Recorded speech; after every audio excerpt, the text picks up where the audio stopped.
Well, good morning, good afternoon, good evening, no matter what time of day that you join us today. We really appreciate you being here. And the first thing I want to do is put a big shout out to my buddy, Jonathan Sanders, who does our video work for that great new intro countdown timer that we've got, and also for our intro music. Jonathan does a really good job and works with us as a virtual person, working with our video presentations and also on hanging our podcasts and other things. So, John, if you listen today, appreciate your work and what you do to help us succeed.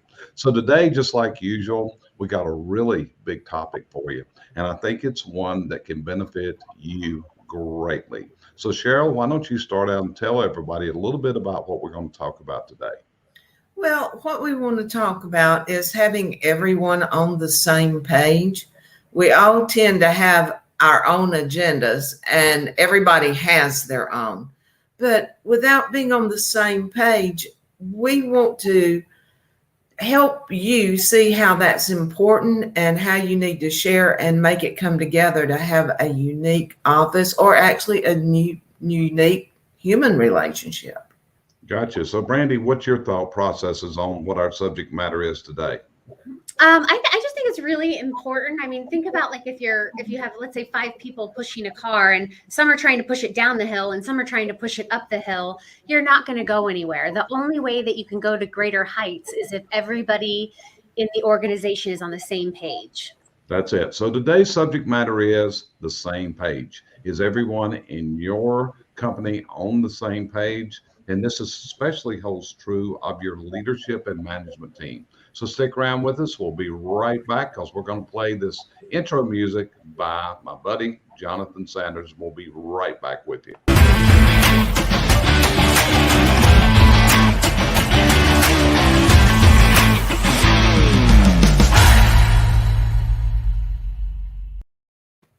You know, as we go through that intro music, if you look, you can see people laughing. Brandi, have you ever noticed how you're picturing there? You're just laughing like crazy in the video clip he picked out of you, and you can see Scott McCain and a lot of our guests that are in that video clip. So again, today, our subject matter is everyone on the same page?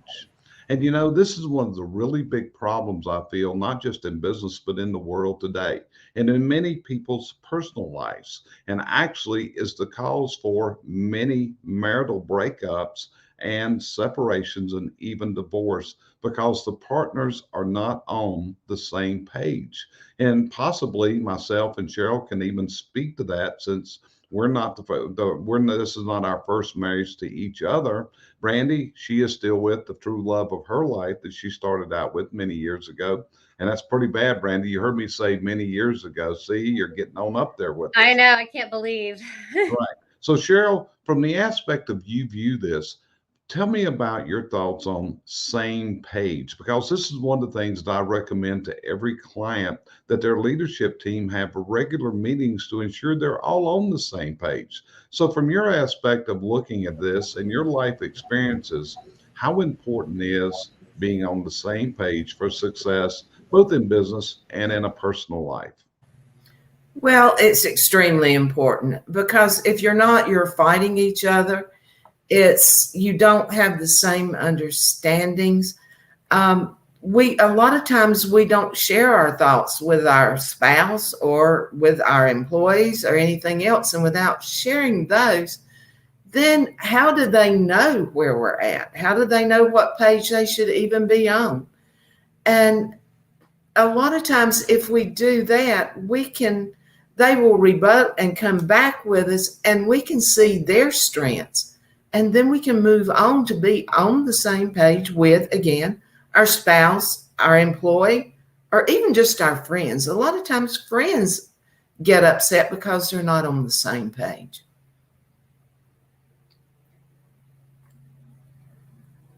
Jerry, I think we lost your sound. Okay, sorry about that. So Brandi, from your perspective, because you're in a business setting with your husband, who's also your life partner.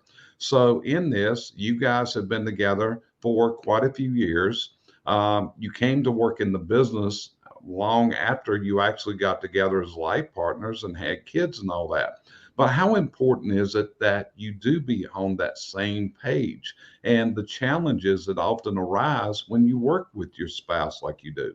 Well, going back to that car analogy and those 5 people, if all 5 people are behind it, pushing it up, then you're going to reach the summit very quickly and reach your goals.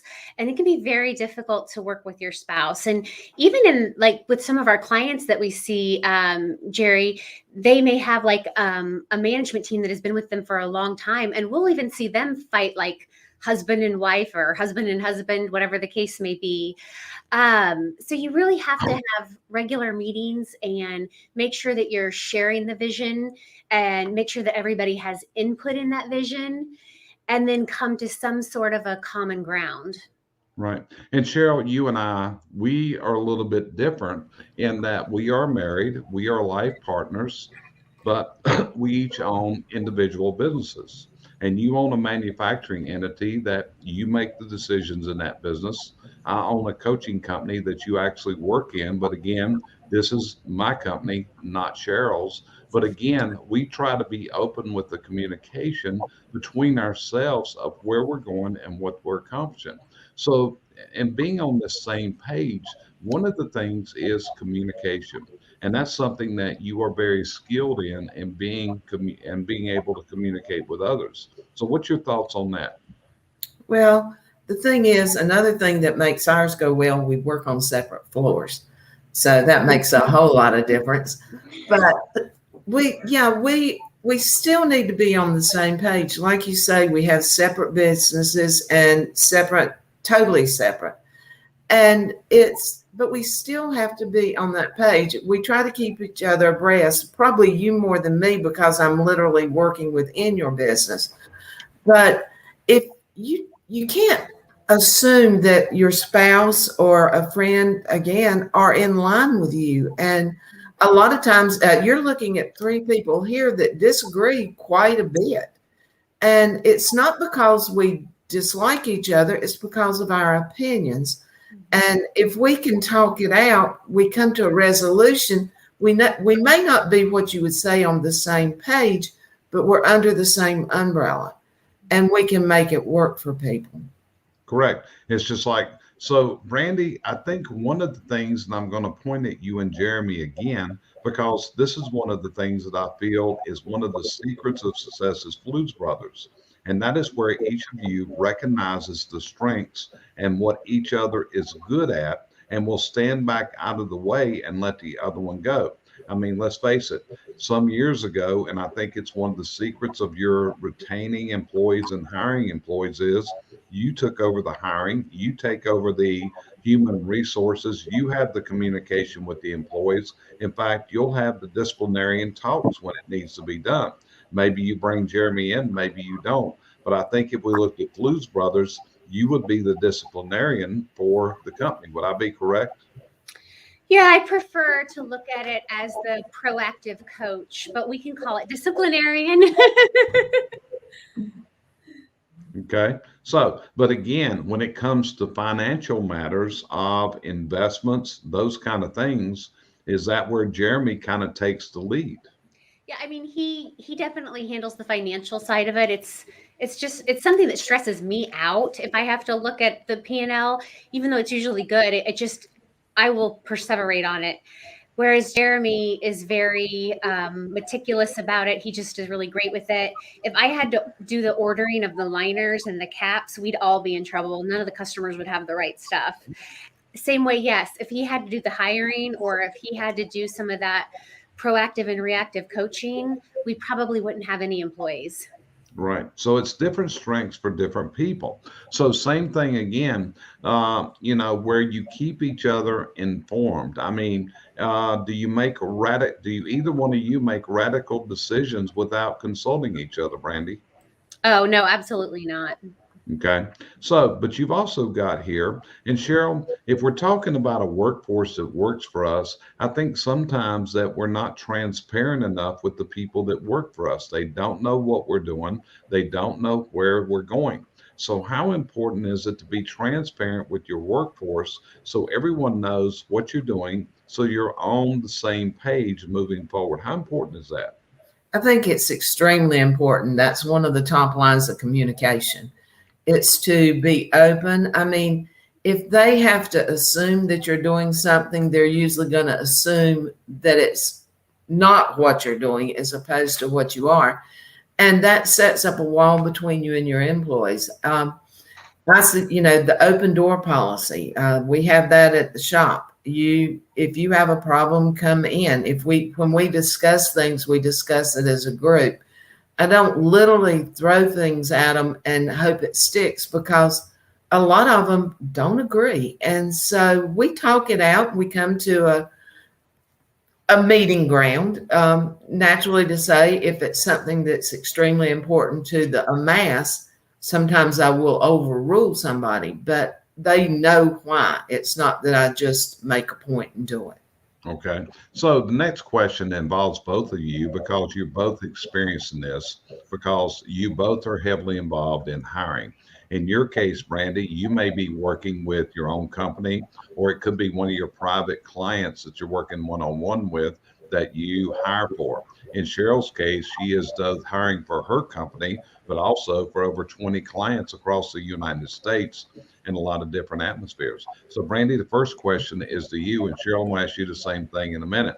As you interview people, how often do you find someone is applying for a job because they're coming out of a company that maybe the company wasn't very transparent? Maybe they didn't share what they were doing, and this is causing employee dissatisfaction.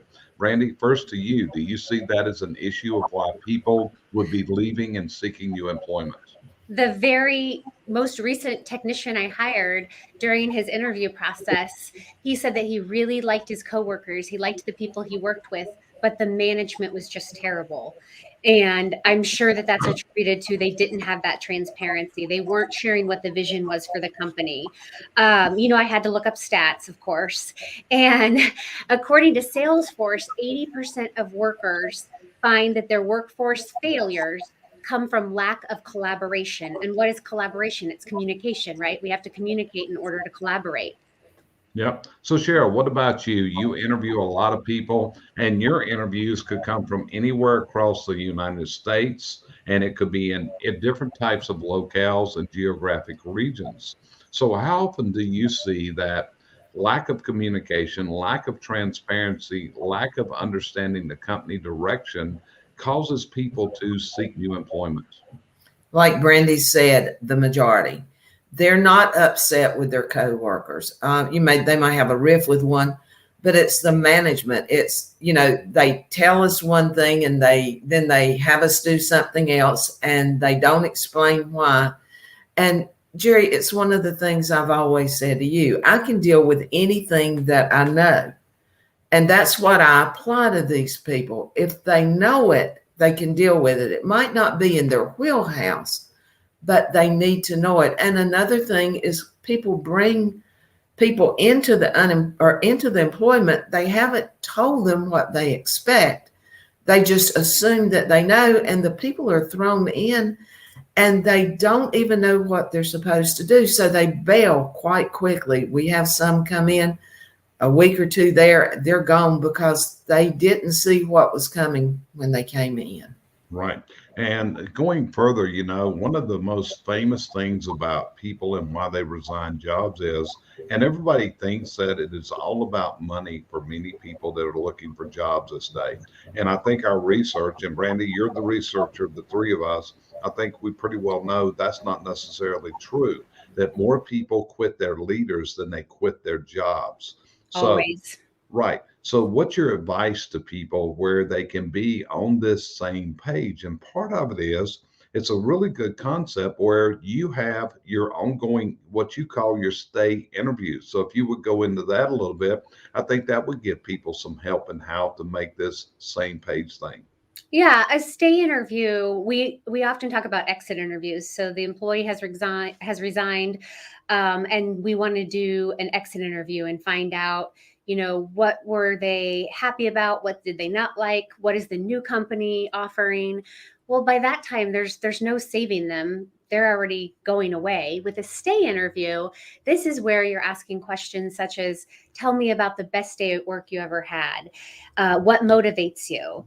And you're going over things to find out and tap into where their mind is and how happy they are with the company. And that way, if you need to change something, you can. So I love, love, love the concept of a stay interview. You know, Jerry, you and I do SWATs. And SWATs, that's the entire company getting on the same page. We're going through and what are we doing? We're setting goals for the upcoming year. Jerry, have you ever heard of the Wigs and Pigs? Do you know where that came from or what that is? Do not. Cheryl, do you? She's smiling. So Wigs and Pigs, it came from Stephen Covey. And Wigs and Pigs, so the WIG stands for widely important goal. PIG stands for pretty important goal. And then there's also the HOGS, which is the highly overrated goal. And so we don't all have to be on the same page with the HOGS, but we do all need to be on the same page with the WIGs because those are our very, very, very important goals. So we all have to be on the same page with that. And then I think I also find too, part of the struggle is business owners, they're busy and they just don't think about investing in their people. One of the things that I've been doing with my clients is asking them in meetings to set some goals for 2022 and what education they want to pursue. You know, do they want to get an Excel class? Do they want to take a chimney class? What do they want to do? Because we have to invest in the people that are in our company. Yep, that's great. So Sheryl, what about from your aspect? How do you establish this communication in your opinion? What would you advise a client that was having an issue with people leaving of how you would get everybody on that same page? Well, as Brandi had said earlier, a lot of times you wait too late. You start early. I mean, you want to do it not long after the employee's been there. Number one, to see if they're happy to start with, because it's no use to have them there 2 or 3 years and to find out they didn't like it in the very beginning. But then you kind of keep the interviews going with them so you can see when they're changing. And another thing that I see in business owners, they don't keep their eyes open. They don't view it until it's a huge problem. They don't see the little things that are going on right under their eyes. And then when it comes around and the employees left and we asked them, did they see anything? Well, yeah, I saw him turning bad about 6 months ago. Well, he didn't all of a sudden turn bad. Something happened that caused the change. And a lot of times we contribute to those changes. And if we contributed, we definitely need to help fix the problem. Right. And one of the things that I often use, a word I use is called buy-in. And I feel that it is vastly important that if you have members on a team, that you have buy-in. But even more than important than that is that the leadership team is united with buy-in to the company goals. Now, as we go through this and we talk about transparency and we talk about buy-in, that doesn't mean that we cannot discuss. We may disagree. But what we have to do at the end of the day, and this is one of the most important things if you're an association and you have a board of directors, but when you have this board of directors and they get together, they need to offer their differing views. In fact, I've often taught with other companies, our board of directors, when I've done training, that if they see that the presiding officer is going in the wrong direction, then the board has a responsibility, a fiduciary responsibility to speak up and not just sit there and let the leaders set the goals. They've got to do this. So Brandi, how important is this buy-in amongst your leadership team? And I bring this up because, this is one of the things that we often deal with, which is we sometimes have to make a decision that one member of the leadership team for the company to move forward needs to go away. You've been in that situation yourself, Brandi. So what's your thoughts on that? Well, I think you have to first, going back to what Sheryl said, I think there's a process to it. I think you have to have those open lines of communication. We talk about, in sales, in order to sell, you have to get the customer to trust you. Well, it's no different with your leadership team or your employees. You have to have that trust that I can open up and give my opinion and I'm not going to be looked down upon or told, no, that's an awful idea. So you have to have that trust and make it a safe place for everybody to voice what they're thinking so that we can come to one common goal. Got you covered. Understand completely. Sheryl, your thoughts? Well, I see that many times, many of the companies that I deal with, they invest in their customers. They're all about the customer.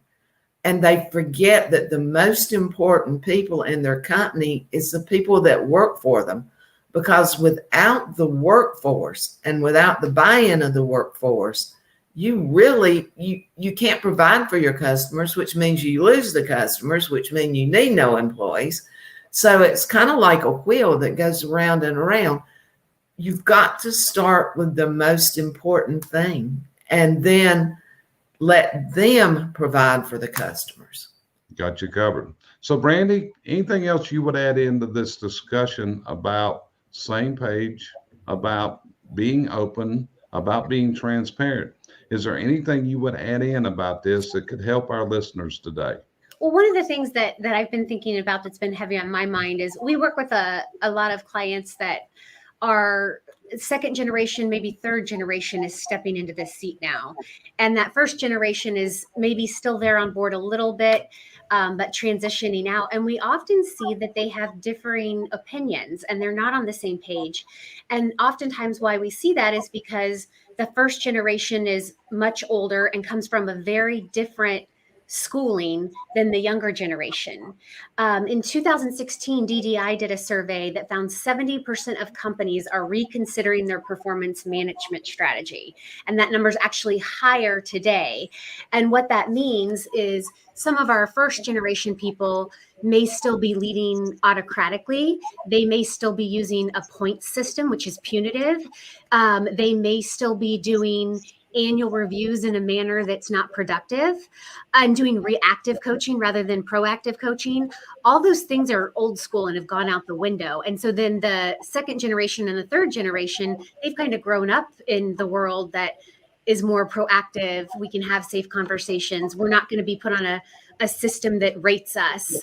And so there can be that struggle there. And so it's really, really important that the two generations come together and have a conversation about that and educate themselves and talk to their employees again, so that we can all get on that same page. Yeah. So Sheryl, you and I are what we classify as baby boomers. We grew up at a different age, a different time, we'll even call it a different work ethic. Not that today's is bad, but yes, it was somewhat different years ago. We have shorter career spans for people in our careers for a much shorter time, and they're looking for things out there. So what's your advice along that of what Brandi just spoke to? Well, we literally need to, as she said, with the multi-generations, you need to understand each of them. Our work ethics was you went to a job and you stayed there for years. Now 3 to 4 years is considered a career for the new people.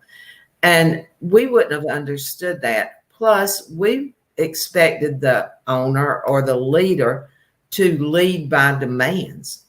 Nowadays, you can't do that. You have to lead with a much, I'm going to use the word softer hand, which was probably what we should have done back years ago. But you can't be that demanding anymore because, number one, there's so many places people can go to work. It's not hard for them to quit now. When we started, there were limited number of jobs.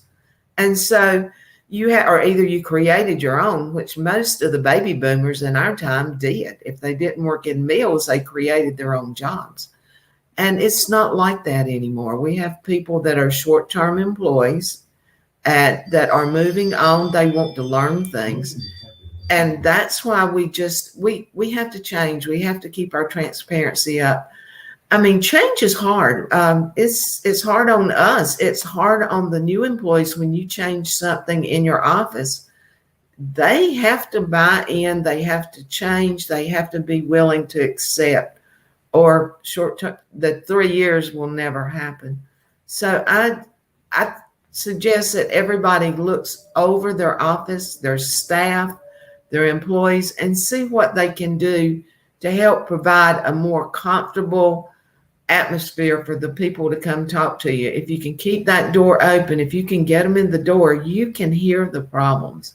It's not that they're not going to tell you and if you ask, but if you give them the opportunity, they'll tell you what you want to hear. Right. And as Brandi said a while ago, one of the greatest ways to do this is the SWOT process. That we conduct a lot of those around the country with clients and with others. And in that, we're getting the involvement from the workforce into what the strengths, the weaknesses, the opportunities, the threats, and even the fears are of the workers in those companies. And this brings out a lot of stuff to the forefront, but it's also an opportunity for everyone on the team to understand what the weaknesses are. Because, and this is why you've got to have someone that understands how to facilitate these meetings as far as that goes. But you've also got to be determined to get better and better. When you look at it, Sheryl's been telling you things as a baby boomer that we had to learn as we've gone through life. Life has changed tremendously. Life can throw all kinds of crap at you, and you're not going to change the crap. You have to learn how to catch the crap and how to maneuver through it. But while we're here, Brandi, one of the things that Brandi is doing, Brandi, I want you to tell our listeners a little bit about what you're going through right now. Because of the three of us, you're the most college educated of all three of us that are on this call. But you made a decision a while back, and you're involved in what I'm going to call higher education to be better at your craft. So why don't you tell the people that are listening, what are you doing right now, and what's the end goal for Brandi and Jeremy in this? Yeah, so both Jeremy and I, my husband and I, are going to our local community college. We just had class yesterday, and we are getting our certificate in business and leadership coaching. And I will tell you, we've already learned so much that we're doing wrong, so much that we need to improve, some things that we're doing right. But the classes are teaching us how to be this more proactive coach with our employees and stop, handing out punishment, because that doesn't get you anywhere. In fact, now I've been to actually 2 conferences lately where they're talking about the neuroscience behind coaching employees and how the amygdala lights up and we go into this fight or flight. If I say, Julius, I want to see you in my office, he automatically goes into fight or flight because he doesn't know, is this something good? Is this something bad? So there's a lot of science going on right now behind how we interact with our employees, how we treat them, how we get on that same page. Right. And this is one of the things that Brandi, as she goes through this, she's sharing with us a lot of words that she's learning, a lot of methods. In fact, yesterday evening, she sent us a word about the sandwich doesn't work no more. And when she said the sandwich doesn't work no more, I put it in the old way. That's what we've always called what the sandwich was. And then she said, and Jeremy's got another name for that sandwich, but we're not going to say that on this broadcast. You have to bleep it out. We have to bleep that part out, but he had a name for that sandwich. But it's all the different things that you learn. So coming through, in order for us to serve our client base and our industry, that's also the decision that Sheryl and I came to. When I first started coaching, it was like, I've got to get training, I've got to get certifications. And that's why I chose to go through first was my Jeffrey Gitomer certification, because I felt sales coaching was something that I need to learn. And then I decided to go down to Orlando, Florida and spend 4 days with Dr. John Maxwell to get my John Maxwell leadership coaching and training certification from Dr. Maxwell. Now, Sheryl, you were manufacturing, and all of a sudden you decided you were going to start writing books and you were going to get some certification to be better. So what was your driving force to do that, to accomplish what you've done, and what's some of the certifications that you're holding right now? Well, I started with the Ziglar Legacy Training. Zig has always been one of my favorite people, and I'm more on the people part of a company than you are. You're more on the business part. So I wanted a certification that helped the people, where I could deal with them. And then I went from the legacy training into becoming a Ziglar certified coach, because that gave me the ability to coach the people as opposed to coaching the business. It still has business coaching in it, but a lot of it is more detrimental to the people. And then I kind of did this out of just wanting to prove to myself that what I had done over the years, which was people watching, was how I could learn from the fact that I people watched. So I got into the behavioral assessments. And I was so amazed at the things that I had seen over many years were actual things that went on with everybody, not just who I was looking at. So I took it once, and I've gone as far in the DISC assessments as I can physically go. I've gone into the advanced assessments, and then I went into color coding, which is nothing like the DISC, but it runs kind of parallel. So I can kind of peg you in any field now. Yeah. And it's like when she went through this, one of the things she was able to do is Brandi and I, from her training, were able to learn to understand ourselves much better. Why? Because what you're talking to now is what Sheryl would classify is we are all three high D personalities that carry certain things with it. But what Sheryl also does is teach others how to read personalities of people. And it's like in Brandi's office, Brandi's very unique. She has a high D, a high I, a high S, and a high C in her office. So, Brandi, do you treat each one of these differently in your communication styles? Is that what you have to do? I do, and I actually have two. I think it's actually two eyes now as well.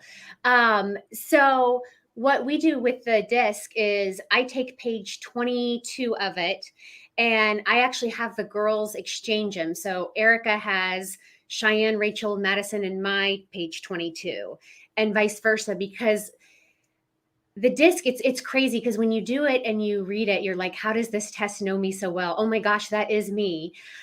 Page 22 says, how do I work best with Brandi? What do I not want to do when working with Brandi? And that really helps because we're all very different. The C in my office used to frustrate me because I would give her a task, and I'm very much a delegator. Like, here it is, let it be yours, make it what you want.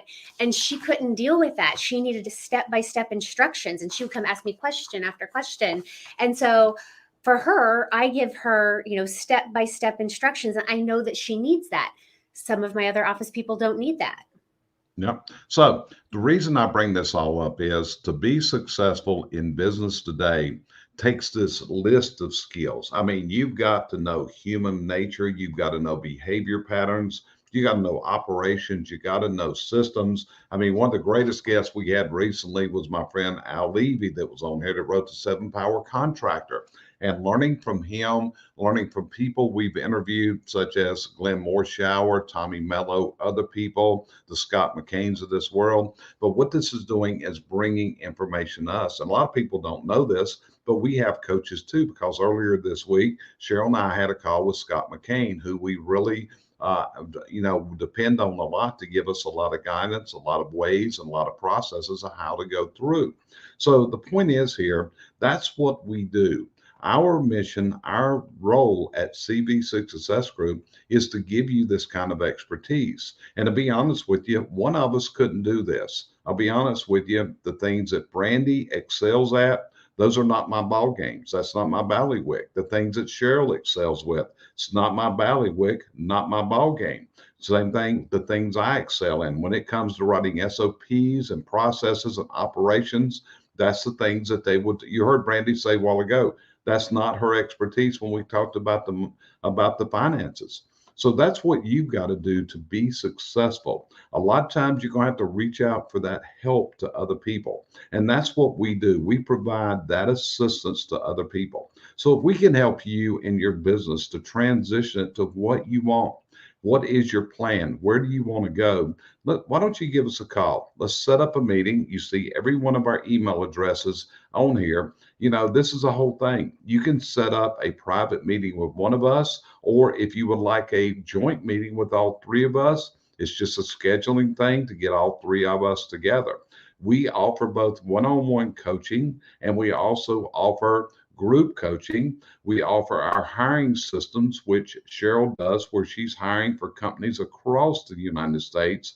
And this brings me to next week's subject matter. If you're listening to me right now and you are a business owner, a business manager, Brandi, do you think that hiring people is a big challenge in this country today? Yes, and it's very time consuming. It's very time consuming. What about you, Sheryl? Is it a time consuming thing? And is it a difficult task? And do you get ghosted? And do you go through all those pains that so many employers do? Yeah, the thing about doing it for so many, I get to do it on a heavy level. But Right. yeah, the thing is, it's probably the worst thing in a company that they have to do, and the most important thing that they have to do. Correct. So what you got to do is you got to have a process. So I'm encouraging you right now to set your timers, set your appointments for 12:15 p.m. next Friday, because what we are going to introduce is a system that will move you to a much higher level in hiring. We're going to have the principal of the company on next week, along with one of their customer service reps. This is a system that we found through one of our clients, and Sheryl engaged it. So Sheryl, what's your feelings? I don't want to release who this is right now, but you got to be watching the promos next week and we'll be bringing this out. But how successful, how monumental is the system we're going to roll out next week? Actually, it's huge. Brandi has it. I do it. I do it for my own company. I do it for many other companies. And please don't miss the meeting if you have any problem with hiring. Correct. One of the hardest people to get to engage services is the lady on this other call. She is not going to engage, and for you to sell her, you're going to have to go to the extra mile and convince her of the value of their system. So again, Brandi, without releasing who we're having next week, what would you say about the value of attending our broadcast next Friday at 12:15 p.m. Eastern Time? Well, I can tell you from my company, for me and my office manager, it's taken our stress level of hiring from here down to here because of this system and process. It's also gotten me a fantastic technician recently. I don't want to reveal too much. You need to tune in, but you definitely do not want to miss this opportunity. Correct. Because what this takes it through the whole gamut.